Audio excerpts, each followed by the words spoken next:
Friday nights in Northwest Georgia, new television show, new YouTube show online with Michael Atwater, Mr. Lawrence Morgan. Lawrence Morgan with NwGaFootball.us. Tell us what we're going to be doing on the show this week, Mr. Lawrence. This week we're going to be going over the preseason reviews of all the teams here in Northwest Georgia. Teams to look out for, players to watch. It's going to be an exciting year this year. Now let's lead it off talking about 5AA, which ironically the 5AA state champion. The state champion comes from Region 5AA, which is Heard County, which defeated a local team here in Rockmart. Who are some of the teams and players in Region 5AA that we need to look at? You got Heard County. I just had Temple on Friday. Yeah. Callaway. Talk a little bit about Region 5AA. Yeah, well, I think the best team in the state in all the 2A period is in 5AA. Callaway. Yeah. Callaway is loaded, man. They got players up and down the roster that can play. Tank Bigsby, he's Tank going to Auburn. 4 or 5. Oh, he committed to Auburn. Committed to Auburn on Friday. Okay, I didn't hear that. Yeah, Tank Bigsby ran for almost 2,500 yards last year for Callaway. They said he had 700 yards alone in 4 playoff games. He's a beast. They got some great old linemen. Jacob Freeman is one of the quarterbacks down. His brother was Keyshawn Freeman that played at Georgia Tech.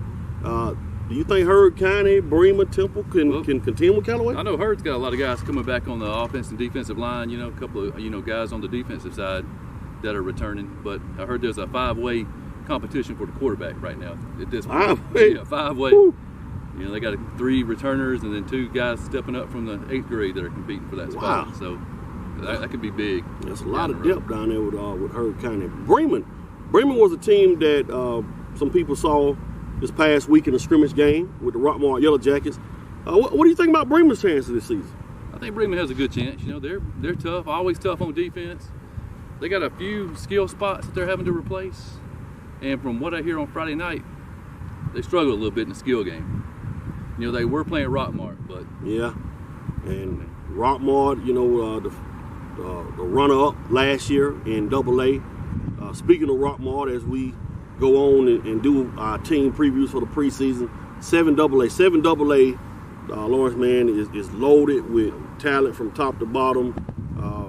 I think you can pencil the top 3 teams in, and then after that, wide open. Yeah, Rockmart, Pepper, and Chattooga will most likely again be the top 3 teams in the region. Now, a team that has been down for years that I think is definitely back, man, and I'm gonna make a prediction right here on the show. Gordon Central will make the playoffs. Gordon Central. I like Gordon Central with Coach T.J. Hamilton. Actually, Coach Corey Nix came in, kind of turned the momentum and turned the program's attitude around. Gordon Central with Mr. Nelson Gravitt. He's an all-world athlete for them. You got John Rainwater. Gordon Central, Lawrence, they're going to make the playoffs. Gordon Central. I think they are the favorite for that playoff spot because they had the most returning starters from last year. But I like what Model's doing out there with new coach Jeff Honeycutt. They got great guys. Good coach too, man. Honeycutt been assistant coaching for years. Cedartown, Coosa. Honeycutt's a good coach. Drew Tanner at linebacker, the beast. They got heck of a lot of players on defense. Yeah, AJ Woods came back. AJ Woods. Yeah. Jabari Birds. He steps up and plays like they think he can. 2-way player. I think he's gonna be playing safety and quarterback. He probably one of the tallest quarterbacks in the state at like 6'5", 6'6". He can slang it. He can run it. Some D1 schools have shown interest in Jabari. What do you think about Chattooga? Life after Clayton Johnson, the quarterback, has gone on. He's moved on to shorter. Devin Price has moved on to shorter as well. But one key off-season loss that Chattooga had, E.J. Lackey, their 1,000-yard rushing performer, junior, transferred to Rome. Talk about how you think that's going to affect Chattooga. It's going to affect them in a big way. But I think this year when you play in Chattooga, you're going to see about 30 carries from LaShawn Lester week after week after week. That's all they're going to do is hand it to Lester, pound the middle, He is a bowling ball. Sean Lester, I think he's a sophomore now, right? Sophomore. Yeah, by the time 3rd and 4th quarter comes around, man, you better be strong because that's a big boy. They also have another D1 prospect in Luis Medina, DN for Chattooga, getting a lot of interest from a lot of Group of 5 schools. Also, watch a player that is one of the top track athletes in the state, Jamaris Mostella. Yep. He can go both ways at wide receiver and DB. So Chattooga has always been known for athletes. They always definitely have athletes. Now let's talk a little bit about the Pepperell Dragons. Pepperell Dragons, I had this scrimmage game Friday. Gage Moses, I don't know if a lot of y'all remember that. Remember this guy here, but Gage Moses remind me of Kalen Riley that played at Calhoun a couple of years ago, the quarterback. Gage can stand in the pocket, he can throw it, about 6'2". He's one of those dual threat type quarterbacks. But one of the guy that I'm most impressed with, man, Peyton Rose. That was my first time seeing Peyton Rose up live, and Peyton Rose is definitely a Division I player. Yeah, I saw a couple of games at Pepperell's last year, man. Every game Peyton Rose made catches like he made on Friday night. Every game. Kick and run, he's got speed, he's got size. He's just an all-around great football player. Smart high school football player. And I hear he's pretty good in the hoops too, you know. Oh yeah, Peyton had a basketball game last year, y'all. I think he had 30 points and 20 rebounds. And I've been around high school sports all my life. I don't think I've ever heard, and I'm pretty sure it is, but I don't think I've ever heard a kid have 30 points and 20 rebounds in the game. Right. Yep. They have some fast running backs. Number 22, 26 came to mind. They have a freshman running back that scored in the third quarter. DJ Rogers, y'all remember that name. He's a freshman, but he can turn it on. He can absolutely fly. And speaking of flying, that's what they known for in Rockmore, the Yellow Jackets. They had lost a lot. Ant Lester, especially in the backfield. Marcus Smith, C.J. Watley, they lost a lot, but they returned a lot too. And they're led by 3-star wide receiver Juke Boozer. I heard the defense was incredible on Friday night. You know, they got 5 or 6 guys coming back off last year's defense. Deacon Jones, they got my bad. Deacon Allen. I call him Deacon Jones. Deacon Allen. Deacon Allen at D tackle. They got Kieran Roberts, Daquan Banks at linebacker. Rockmore's still loaded, but the question I want to ask you: does Rockmore, in your opinion, have enough to get back to a line? They definitely have enough to get back to a line. You know, definitely. So y'all. The only problem with Rockmore is they have such I hate to say it, a weak schedule during the season. I don't know if they're ready to come playoff time for what they face. You know. I mean, well, let's look at if you look at their schedule. They open up with Cedartown. That's a 4A school. That's a rival. Yeah. They beat them last year. Howard County defending state champ. Yeah. Pepper's a playoff team. Chattooga's a playoff team. So I don't know who else on the schedule, but I know right there, out of their 10 regular season games, they have 4 teams that made it to the state playoffs last year. So, I mean, and then I guess they would have to go to Howard County this year. So that's not going to be an easy game for them either. But Rockmore, you know, everybody was pulling for you. It didn't matter where you were from last year. I'm born and raised Cedartown, but I was rooting for the Rockmore Yellow Jackets. And, you know, we represent Northwest Georgia. Right. Cartersville was there. We were rooting for Cartersville. Rome was a win away. We could have had 3 teams from Northwest Georgia playing for a state championship last year. So, I mean, Rockmore. So we're gonna predict Rockmore to be the region champs. Rockmore, Pepperell, Chattooga. You got Gordon Central. I've got Model, but I think any of the teams at the bottom could catch that 4th spot. I mean, Dade County went up to Marion, Tennessee this weekend and won their scrimmage game. For real? Yeah. Oh, okay. So, I mean, Coosa has a receiver named Malachi Martin. Is a guy you need to be watching for. Terry Curry. Terry Curry. So I mean, that 4th spot could be interesting, and you never know, man. Somebody could challenge for that 3rd spot too. Because I really think Rockmore, Pepper, and Chattooga are the cream of the crop. You never know.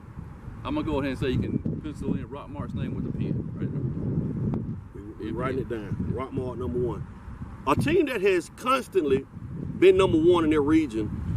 Do you know? Let me give you some facts about Region 6 AAA. 6 AAA. All right. Calhoun hadn't lost a region game in over 18 years. Twitter wasn't out. Facebook wasn't out.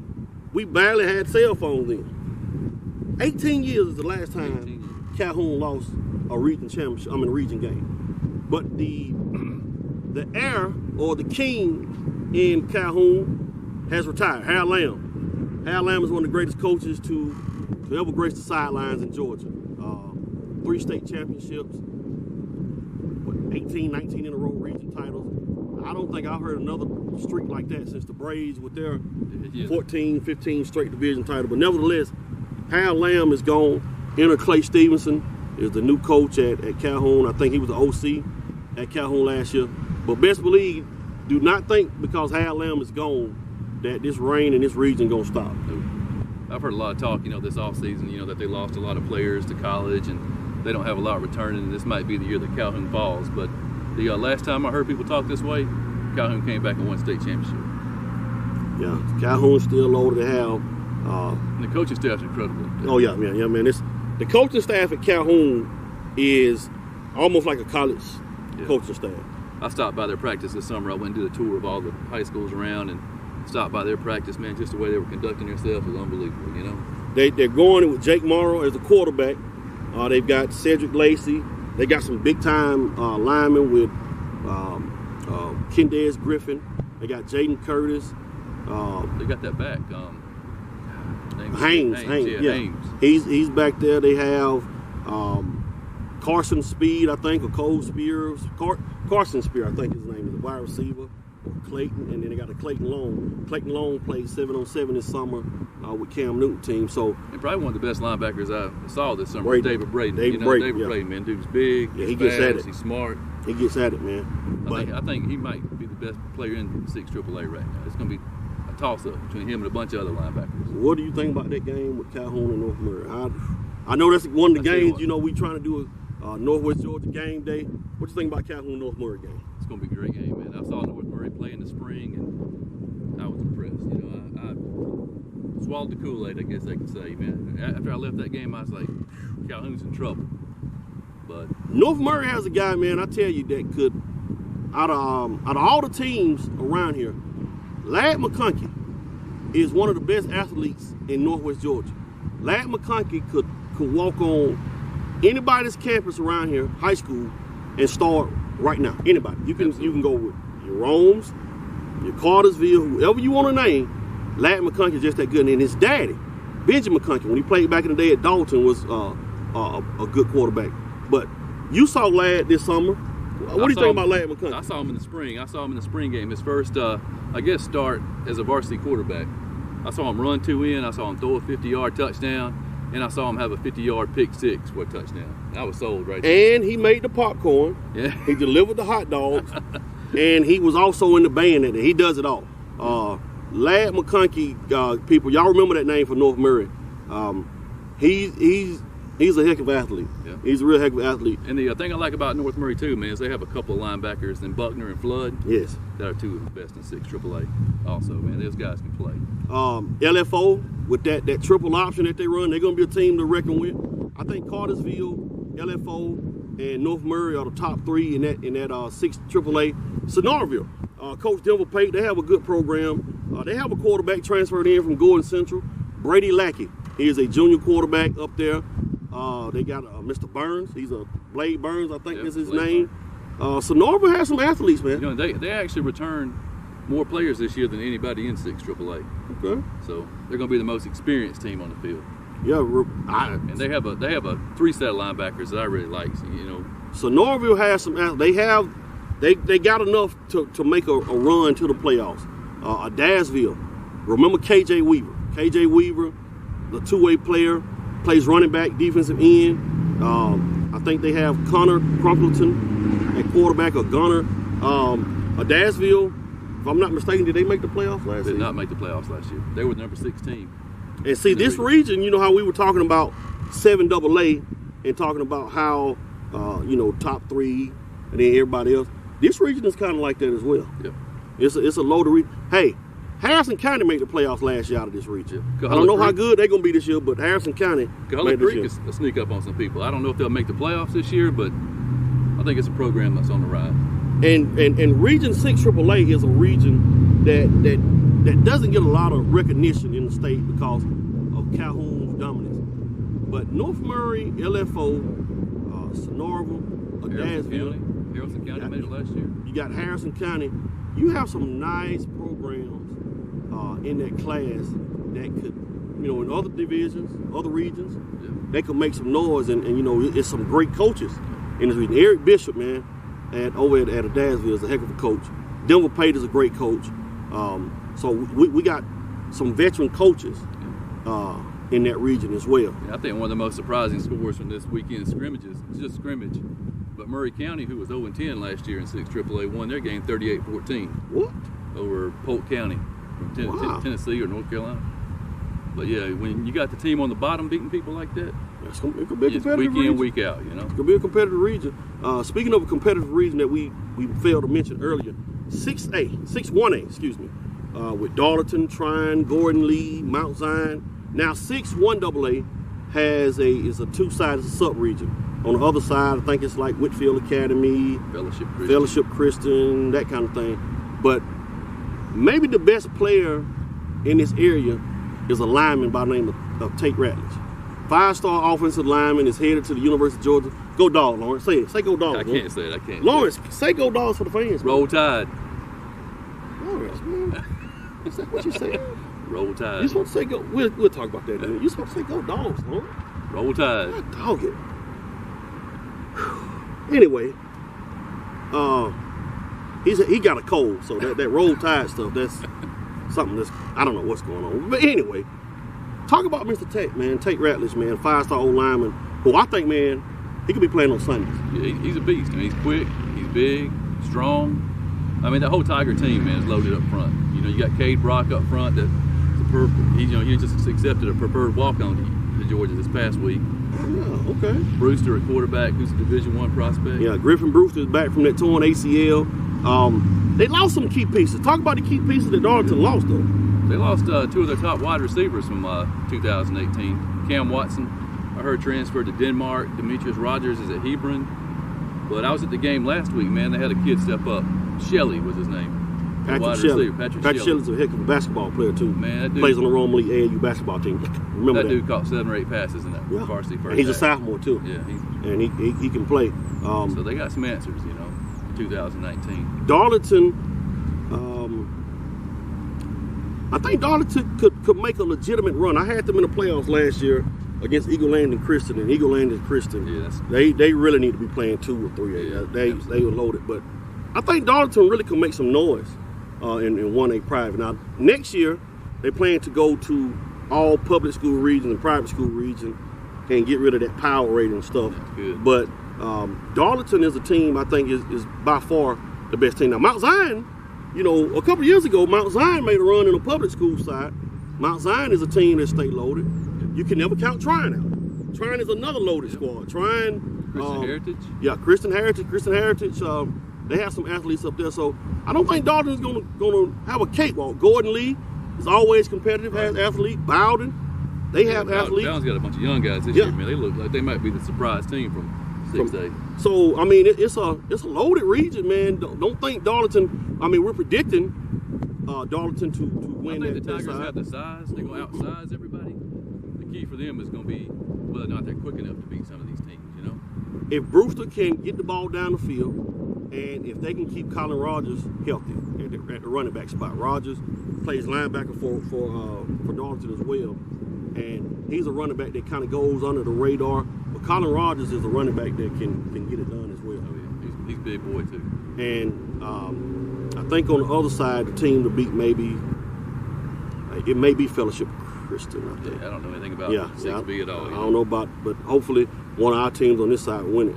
Kind of the team that we forget on the 6A side is NwGa, man. They're always strong. Yeah, NwGa Christian is on that side too. Yeah, with Darlington, right? Yeah, with Darlington. I kind of gave their roster a rundown. I think they lost a lot from last year, but you know how it is in private schools, man. Yeah. All they're going to do is recruit and reload. Recruit and reload. Now, we creeping on up, man. We've been talking about some of these smaller classification. We're creeping on up in the big boys now. And Lawrence, one of the toughest regions, not just in 4A, but in the state of Georgia. When you think of tough regions in the state of Georgia, you think of 1-7A that has Colquitt County, Lowndes, Tift County, Camden County. You think of regions like McEachen's region with Marietta, McEachen. Rome has a tough region. Very tough. These regions, you can be considered the SEC region. But Region 5-4A, man, Cartersville, Troop, Sandy Creek, Cedartown, LaGrange, Chapel Hill, Central Carrollton. Yeah, I saw one of the top 10 lists that came out from Cal Preps. It had 3 of those teams in the top 5 to start the year. Wow. You got Cartersville 1, Troop 2, and Sandy Creek was 5. And Cartersville actually appeared number 1 in the Rome Elite high school preseason ranking. Cartersville lost to Blessed Trinity last year in the state championship game, 23-9. See, a lot of people thought once Trevor Lawrence left, that era was over. And Carterville they have reloaded. They have one of the best defensive secondaries with Evan Slocum, Markel Coxon. The offensive line with Jonah Gamble. They got T-Well back, a Louisville commit, Quante Jennings. Remember the name Kobe Benham. He's going to be a junior receiver or sophomore or junior receiver for Cartersville. But best believe Cartersville is loaded. Cartersville is Emmanuel Hayes at DN, another junior. They got a lot of sophomores and juniors at Cartersville. They're going to be good for years to come.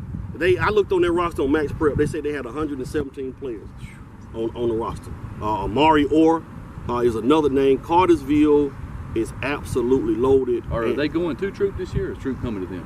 I think they're going to Troop this year, but nevertheless, that's going to be a game. Anytime Cartersville and Troop have played, Cartersville has blown them out. Yeah. Anytime the region has been on the line, like I think 2 years ago, the region was on the line, Cartersville beat them 68-0.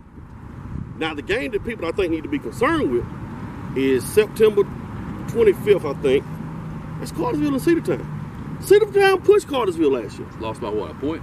I think it was 21-14 or something like that. Cedartown pushed Cartersville. Cedartown has a gang of D1 athletes out there.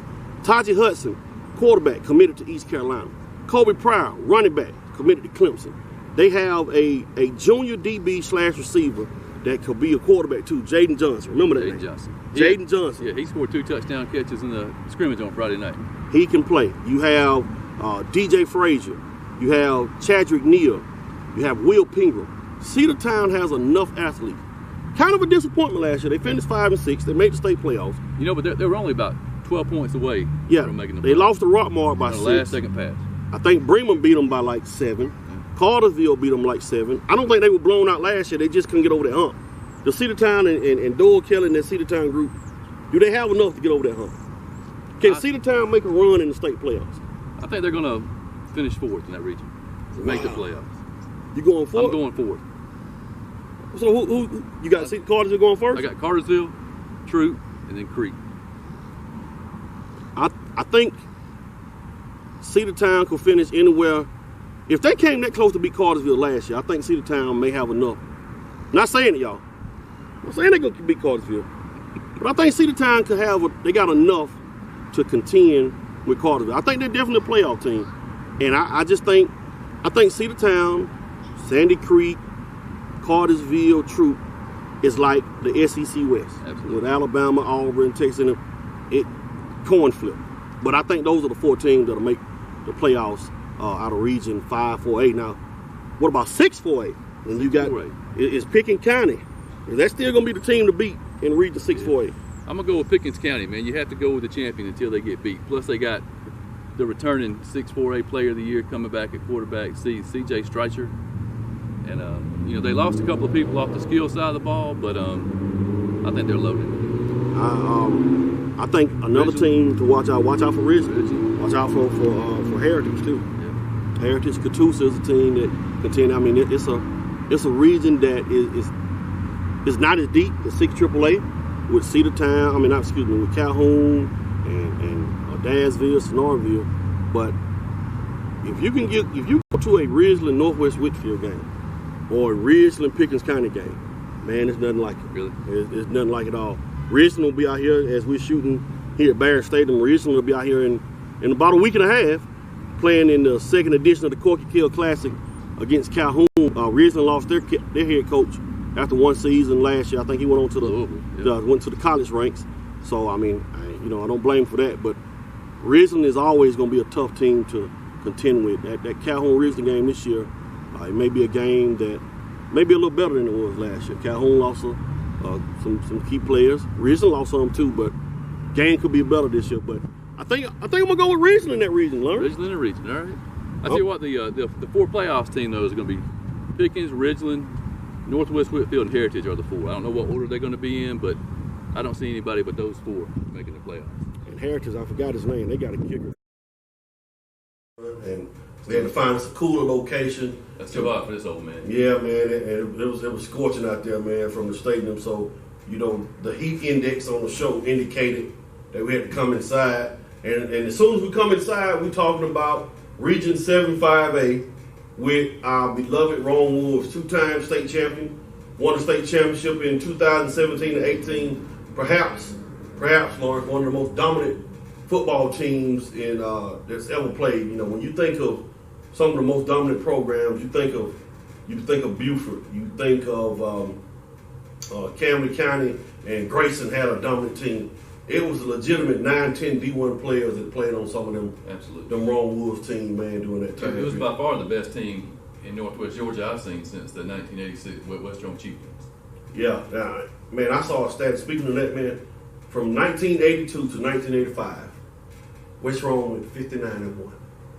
They had 1 year, man, where they didn't give up a point to the playoffs.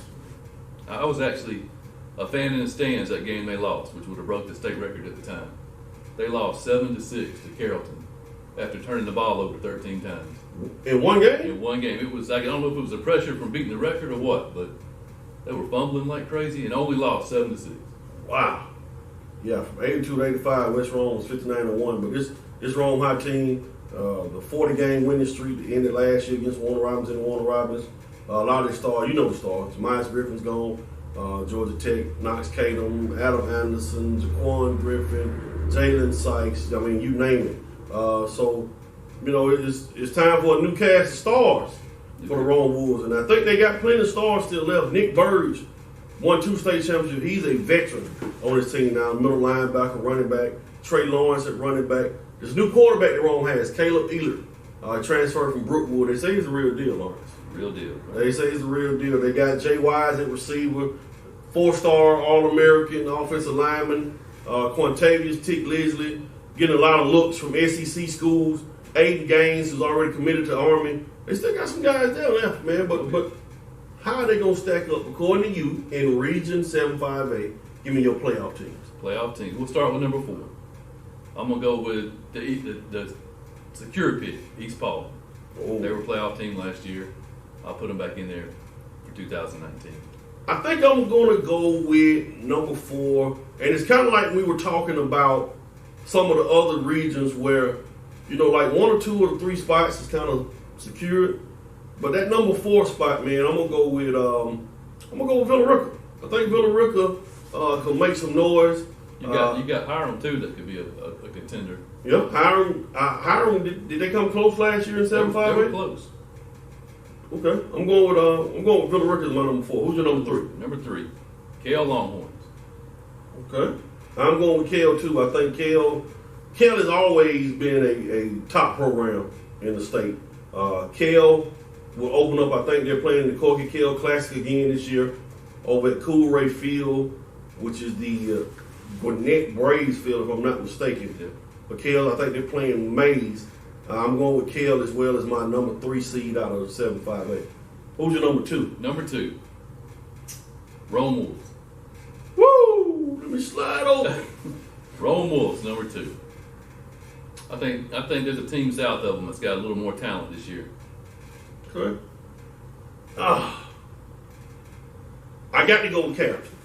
I'm going with Carrollton as my number 2, and for the simple fact, I think Carrollton has just as much talent as Rome. Maybe even more talent as Rome. They got Mikos Todd in the backfield. They have another running back, Brandon, I can never pronounce his last name. He's another running back in the backfield. They say they have a quarterback down there at Carrollton. I think he's a freshman. Incoming freshman. And they say he is lighting it up. So I think Carrollton got just as much talent. They got Swin at linebacker. Yeah, Kevin Swin, inside linebacker. They've got D1 talent all around. But it's hard to go against good coaching. It's the reason my number 1, and I've been 3-4 years in a row region champ. I'm still going Rome. I don't think Rome is going to go undefeated. But I do think Rome will win the region again. And I guess I just look at the coaching, man. John Reed, to me, is one of the top 10 coaches in high school football. He has 2 of the best coordinators in high school football in Wayne Groves and Chris Bowden. 2 guys that eventually they'll be head coaches somewhere. But I mean, they can flip-flop. Right. I think what gives Carrollton the edge at number 1 for me is they get to host the Wolves in Carrollton this year. Yeah, that's going to be big, you know. That's going to be a big difference. And Rome, 3 of their first 4 games, man, they open up here next Thursday against Marietta. And for those that don't know, Marietta has 9 to 10 Division I prospects. So that's going to be a tough. I mean, they had a basketball score with them last year. So that's going to be a tough one for them. But also, after Marietta, I think they got North Clayton then. It's KO, it's Carrollton. That Rome schedule is going to be, and it's always been like that. Do you think the Rome defense this year is just as good as last year? Well, I mean, they got Raekwon Jones on that line, who can definitely get at it. Jordan Neal, Nick Burgess is going to probably be a linebacker. They have to shore up that secondary. That secondary in several games last year was torched. I mean, it was torched. I mean, Warner Robbins, I know they threw for over 400 yards on that secondary. They got a wide receiver coming in there next Thursday that's 6'5", 240. Eric Gill. Plays like he's 180 pounds. 5-star receiver. They got somebody that can cover him out there? We're going to see. Harrison Bailey committed to Tennessee. You know, Rome's going to get tested early. We're going to see how good the Wolves are real early. But, you know, those are predictions in 7-5A. In 7-6A, or excuse me, 6-6A, that's Dalton region. And Dalton has one of the best running backs in the state of Georgia. Talk about Mr. Jameer Gibbs. Jameer Gibbs, man, all-around player out of the backfield. He can catch the ball. He can run. Got great speed, quickness. And they have a quarterback up there, too, that's one of the top-ranked quarterbacks in Northwest Georgia. Name slips him right now, but he's a prospect, D1 prospect. But I think it's going to be tough for them to get back to the playoffs. Yeah, because Cal Preps had them, I think, 5th. Yeah. They had Sequoia, then Dalton. I think their top 3 was Harrison, Altoona, and Creekview, and then Sequoia. Yeah, so did Dalton make a playoff run last year? Yeah, they were a 5th last year, I think, in the region. So Dalton and Sequoia could be a game to potentially look at as down the road for the Catamounts. What is the Catamount? I think it's a cat, Okay. a tiger, a lion. They could have just been named the Dalton Tigers or cat. Wouldn't that work better? Oh, yeah. Anyway, that ain't nothing I'm doing. But Dalton and Sequoia would be a game potentially look at. Now, for those the fans that don't know, the state championships have moved from the Mercedes-Benz Stadium to Georgia State. State championship games will be December 13th and 14th at Georgia State. We enjoying this weather right now, but it ain't gonna be no fun out there on them cold days out there at Georgia State. Talk about that. You know what happened the last 2 years on state championship weekend, right? Snow. So you gonna go out there and pay your money and sit 12 hours and watch all the games on a Saturday? What they're gonna do? There's gonna be more people at home watching TV, and like you were saying off the air, only people gonna be there: school people, band, family and friends. They made a bad decision by moving. I understand why they made it for financial reasons, but you know, I want. If I'm a kid, if I played in that game, I want to be able to tell my kid one day, "Hey, I played in the Mercedes-Benz Stadium." Because a lot of these kids that play in this game, playing those games on the state championship day, they're not going pro. They're not going to play college ball. But you took away an opportunity from them to play on the NFL field, and but that's what it is. Do you think they should move the state championships back to the home team's field? Well, I don't agree with that, because if you're 14-0 and I'm 14-0, I don't think the coin flip should determine if I get to host a state championship or not, or because a home crowd makes a difference. And I just don't like the fact that if you got 2 state championship, 2 undefeated teams, I don't think that you should automatically get it off a coin flip. Right. I think that they should be at a neutral site at all time. But hey, it is what it is. How about playing in Athens or at Tech on the big stadiums? Yeah, but the thing about it, it's still gonna be cold. Yeah. Regardless of where you play it, it's still gonna be cold. And I mean, I don't know a state that has an NFL team that the state championship is not in that stadium. I mean, it may be some, but teams that got NFL, states that got NFL teams, they hold their state championship in that NFL facility. Now, I know, like in Alabama, I think they hold it in Birmingham, but they don't have an NFL team. Close they can get. Florida, I think they hosted in, I don't know, maybe Florida State, Orlando, somewhere. But you know, playing on that turf, man, playing at Mercedes-Benz, that's something that you're taking away from these kids, man. So we hope that GSSA and Mercedes-Benz personnel can get it together. But talk about where we're gonna be on the next Friday nights in Northwest Georgia, Mr. Lawrence. Next Friday night is our first Northwest Georgia game of the week. And we're going to be in Cedartown for the Rock March Cedartown game. The Super Bowl of Polk County.